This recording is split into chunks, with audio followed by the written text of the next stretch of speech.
नमस्ते ମୁଁ ଆପଣଙ୍କୁ କହୁଛୁ ଶ୍ରୀମଦ୍ ଭାଗବତ ଗୀତା କାଲି ସାଂଖ୍ୟ ଯୋଗର 37, 38, 39 ନମ୍ବର ଶ୍ଲୋକଟିଏ କହିଥିଲି। ଆଜି 40, 41 ନମ୍ବର ଶ୍ଲୋକଟିଏ କହୁଛି। ଏହା ହେଲା 40 ନମ୍ବର।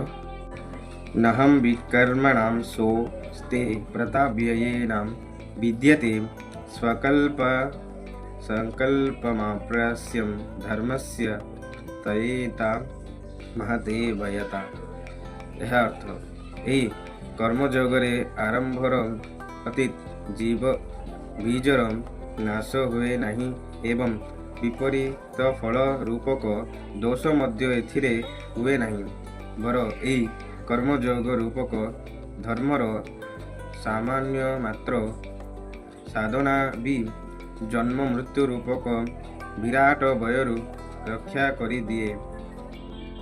आप श्लोक 41 नंबर। भवस्यात्मका बुद्धिरेकः करुनन्दनां बहुसंख्या अनन्ता च बुद्धये भवस्यायीनामं बुद्धये भवस्यायीनामं।